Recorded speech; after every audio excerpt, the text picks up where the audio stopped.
اس لیے جب حسان نعت پڑھا کرتے تھے تو بالکل اوپر بیٹھا کرتے تھے اور آقا خود زمین پر بیٹھتے تھے اور حسان بن ثابت کی نعت سنا کرتے تھے.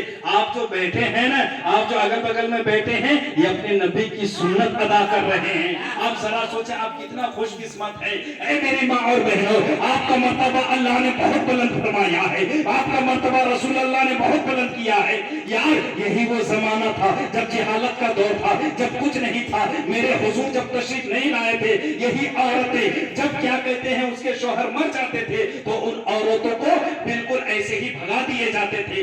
بیٹیاں پیدا ہوتی تھی تو کیا زندہ دفنا دیے جاتے تھے, مار دیے جاتے تھے. بیوہ عورت کو گالی سمجھا جاتا تھا, عورتوں کی کوئی عزت نہیں تھی, عورتوں کی کوئی پہلے بالکل اوقات کچھ نہیں تھی. لیکن جب میرے مصطفیٰ اس دنیا میں تشریف لائے تو میرے مصطفیٰ نے بتا دیا, اے لوگوں تم عورت کو کیا سمجھتے ہو, اللہ نے عورت کے قدموں کے نیچے جنت کو رکھ دیا.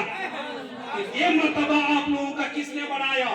میرے مصطفیٰ نے بڑھایا. لیکن مصطفیٰ نے جب یہ مقام بڑھایا تو بتاؤ مصطفیٰ نے کیا کیا کیا, کیا کیا امت کے لیے کیا. مصطفیٰ نے امت کے لیے پتھر بھی کھائے ہیں, مصطفیٰ نے امت کے لیے گالی بھی کھائے ہیں, مصطفیٰ امت کے لیے کوڑے بھی اپنے اوپر پڑھائے ہیں, مصطفیٰ امت کے لیے اپنی دندان کو شہید بھی کیے ہیں, مصطفیٰ اس امت کے لیے اپنے آپ کو پریشانی میں ڈالا ہے. مصطفیٰ نے اس امت کے لیے, ہم لوگوں کے لیے 3 دن 7 دن 6 دن اپنے پیٹ پر پتھر باندھ کر اسلام کو بچایا ہے, اسلام کو پھیلایا ہے. لیکن آج اس اسلام کو ہم اپنے پیروں تلے کچل دیے ہیں. ہمیں نماز کا پتہ نہیں, ہمیں تلاوت کا پتہ نہیں, ہمیں اچھائی کام کا پتہ نہیں, ہمیں نیکوکاری کا پتہ نہیں. اے میرے ماں اور بہنوں, جب اپنے بچوں کو سجاؤ اسکول کے لیے جیسے سجاتے ہو اسی طرح سے ان کو قرآن کا تعلیم بھی دیا کرو, قرآن کا تعلیم بھی دیا کرو. اگر آپ کا بچہ قرآن پڑھ لے گا, کل جب آپ انتقال فرما جائیں گے یہی بچہ آپ کے قبر میں آ کر کبھی سورہ فاتحہ پڑھ کے سنائے گا, کبھی سورہ کافرون پڑھ کر سنائے گا, کبھی سورہ اخلاص پڑھ کر سنائے گا.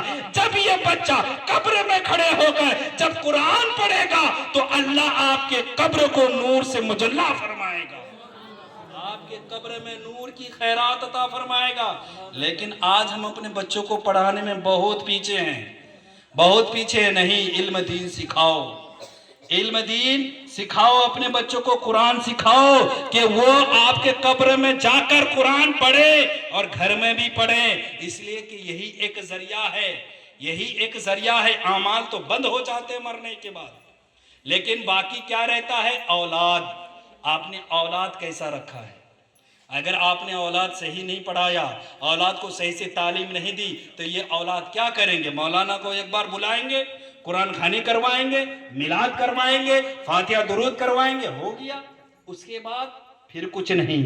اس لیے ایسا محتاجی نہ بنیے, اس لیے کہ اپنے بچے کو علم دین سکھائیے. اور میری ماں اور بہنوں, نماز کا پابند ہو جائیں, نماز پڑھیں, نماز پڑھیں. نماز ایک ایسی چیز ہے, اللہ قرآن میں فرماتا ہے قد افلح من تزکا وذکر اسم ربہ فصلی. یعنی رب فرماتا ہے کامیاب وہ ہوا جس نے پاکیزگی حاصل کی. کیا حاصل کیا؟ پاکیزگی.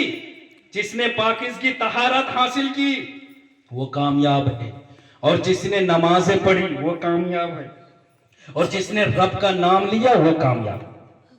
لیکن آج کامیابی ہم بڑے